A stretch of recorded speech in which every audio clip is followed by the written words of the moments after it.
बिस्मिल्लाहिर्रहमानिर्रहीम। इस वीडियो में हम माइक्रोसॉफ्ट एक्सेस डेटाबेस में ईमेल एड्रेस करना ऑटोमेटिकली एक बटन के थ्रू सीखेंगे। और जो ईमेल एड्रेस है वो हम फॉर्म से इस फील्ड से लेंगे। ये ईमेल की फील्ड यहाँ पे अपीयर हो रही है, तो मतलब फॉर्म पे एक डिफरेंट रैकेट लोड हो जाता है तो डिफरेंट ईमेल एड्रेस होगा। तो जो हम बटन ऐड करेंगे जब उस पर क्लिक करेंगे तो उस लोडेड ईमेल एड्रेस को ईमेल जाएगी, यानी कि ईमेल एड्रेस हम हार्ड कोड नहीं कर रहे। तो ये एक मैंने हॉस्पिटल का डेटाबेस बनाया है। इस पर वीडियो मैंने पहले से बनाई हुई है और उस वीडियो में ये के डिस्क्रिप्शन में फ़ाइल भी शेयर की हुई है। फ़ाइल का लिंक अवेलेबल है, आप उसे डाउनलोड कर सकते हैं। तो अगर आप इस डेटाबेस को रिव्यू करना चाहते हैं ये कैसे बना है तो उस वीडियो को काइंडली रेफर करें। तो ये फॉर्म एक लोडेड है। इसमें हमने ये बटन ऐड किया हुआ है, ओपन बिल्ड टू प्रिंट। इस पे जब हम क्लिक करते हैं तो इस पर्टिकुलर रैकेट का जो रैकेट ये लोड हुआ उसकी रिपोर्ट ओपन हो जाती है इसी सेम इंफॉर्मेशन के साथ, और उससे हम प्रिंट कर सकते हैं। तो वहीं पर ही उसी रिपोर्ट में हम ईमेल का भी ऑप्शन ऐड करेंगे। तो ये रिपोर्ट ओपन हो गई है। डिज़ाइन व्यू पे जाते हैं और ये कमांड का बटन हम यहाँ पे ऐड कर लेंगे हेडर में। इसका लेबल चेंज कर देते हैं, सेंड ईमेल कर देते हैं। सेंड ईमेल हो गया। इस पर क्लिक किया, प्रॉपर्टी शीट ओपन कर लेनी है। अगर ना ओपन हो तो यहाँ पे आपने क्लिक करना है। उसके बाद इवेंट में जाएं, ऑन क्लिक।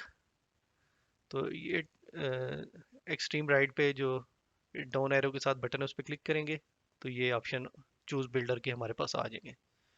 तो हमने मैक्रो बिल्डर पे क्लिक करना है। वो ऑलरेडी वही ऑप्शन सेलेक्ट है, ओके किया। कौन सा इवेंट हमें चाहिए? हमें चाहिए ईमेल डेटा सेट ऑब्जेक्ट का। ऑब्जेक्ट टाइप क्या है?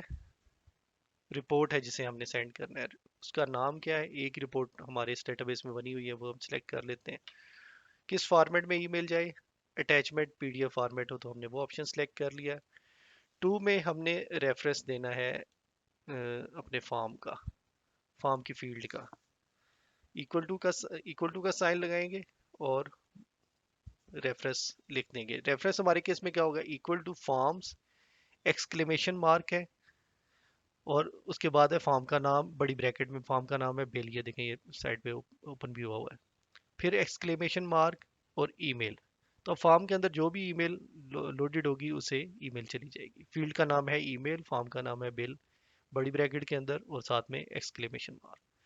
एडिट मैसेज यस हुआ है। इसका मतलब है कि जब हम बटन पे क्लिक करें जिसके थ्रू हमने ईमेल सेंड करनी है, ये इवेंट जिस पे हमने सेट किया हुआ है, तो ईमेल कंपोज होकर हमारे सामने आ जाए और हम सेंड के बटन पे क्लिक करके उसे खुद से सेंड करेंगे। यानी कि अगर कोई एडिटिंग की फर्दर ज़रूरत है तो हम वहाँ पे कर पाएँ। अगर हम इसे नो कर देंगे तो बटन पे क्लिक करते ही ईमेल चली जाएगी, हम उसे मज़ीद फॉर्मेट नहीं कर पाएंगे। इसे सेव करते हैं और फिर क्लोज कर देते हैं। इवेंट हमारा सेटअप हो गया। अब हम जाएंगे रिपोर्ट व्यू पे, इस पे क्लिक करते हैं। ये देखें, जो भी ईमेल एड्रेस वहाँ पे लोड था उस पर ये ईमेल कंपोज हो गई। हम सेंड पे बटन पे क्लिक करके उसे सेंड कर सकते हैं। इसको सेव कर लेते हैं और क्लोज करते हैं। ये देखें, ये रैकेट लोड हुआ हुआ था, उसका ये ईमेल एड्रेस था। अब हम कुछ डिफरेंट रैकेट यहाँ पर लोड करके देखते हैं। नेक्स्ट रैकेट पे जाते हैं। नेक्स्ट भी सेम है।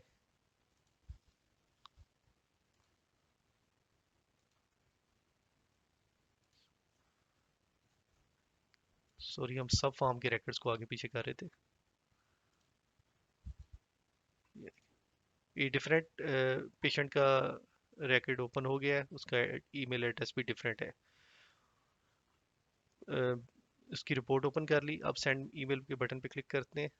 अब देखें, अब जो भी ईमेल एड्रेस वहाँ पे लोड था, ईमेल उसके हिसाब से कंपोज हो गई है और ये जो फॉर्म की रिपोर्ट थी एज एन अटैचमेंट ऐड हो गई। आई होप कि आपको ये अंडरस्टैंड हो गया होगा ऑटोमेटिकली ईमेल सेंड करना एक बटन के थ्रू, और ईमेल एड्रेस को फॉर्म फील्ड से रेफर करना। फिर भी कोई क्वेश्चन हो तो आप कमेंट्स में पूछ सकते हैं। Thank you.